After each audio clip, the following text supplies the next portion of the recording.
This comes up in therapy a lot. I mean, my clients, no matter what their age is, whether it's the adult at nighttime or students, kids or teens in the daytime, this comes up all the time. Yeah, we have needs. Yes. But we don't control the people. We just don't. We can't exactly demand it. We can't talk people into changing. We can't, let me repeat that. We cannot talk people into changing. I don't think. We can set up healthy boundaries, positive expectations, negative consequences. We can say, hey, you're not a part of my life until you make change. We can, that's more about like us making choices for ourselves though. I don't think you can reason people into changing.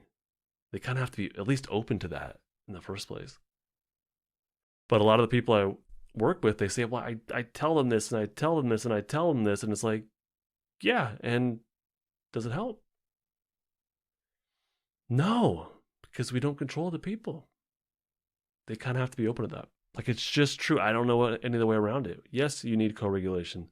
Yes, I need co regulation. I don't expect you to give that to me. I hope you would.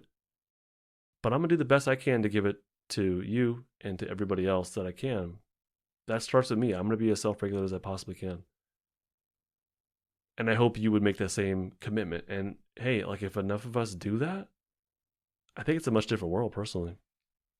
I find more satisfaction in my friendships, my relationships, myself as a parent. The more work I do on my own self regulation, I find more satisfaction and I find myself needing less from them. I'm kind of okay with myself. Yeah, I need them. I need my wife. I need my kids. Of course, I'm not saying that, hey, I'm good on my own now. No.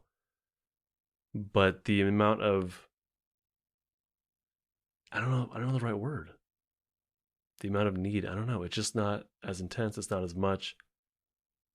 I'm more okay. I'm more patient. I'm more empathetic. And I just need less from other people in that way. It always starts with us. It always starts with us. The things we want in life to improve our relationships, to improve our outcomes, meet new goals. It always starts and ends with us, in my opinion. I am responsible for my state. Nobody else is responsible for my state. My wife is not responsible for my state. My kids are not responsible for my state. My boss, my coworkers, we all affect each other. Yep. My parents growing up, they affected me. My friends growing up affected me. My friends now, we all affect each other. It's like this web of cues of safety and danger, right? True. True, true, true. But in this chaotic web of safety and danger cues, I'm the constant. No matter who's in or out of my life, I'm the constant. I'm the common denominator of my life. You're the common denominator of your life. So it kind of always has to start with you for your life. It always has. It always has to start with me for my life. I'm responsible for my state. I'm responsible for making change to my state. I'll put it that way.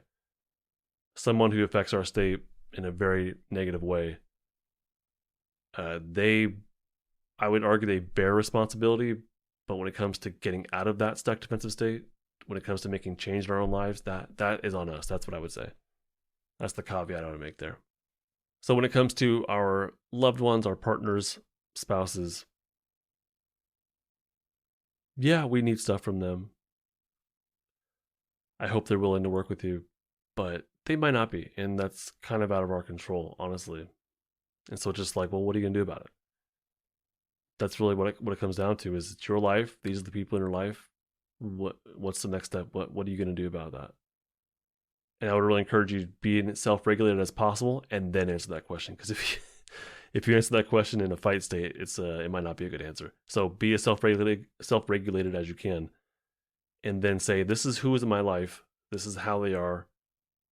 What am I going to do about it? I can't control them. I can't force them to be the way that I want them to be. So what's my next step? What am I going to do about it? And that's really kind of it. Thank you so much for listening, though, fellow Stucknut. I do hope you've learned something new to help you in your process of getting unstuck. Do me a favor, subscribe or follow, share this, please. Share it with someone you care about. I know this is kind of a challenging one, but I don't see another way around it. So I hope you benefit from this. Bye. This podcast is not therapy, not intended to be therapy or be a replacement for therapy.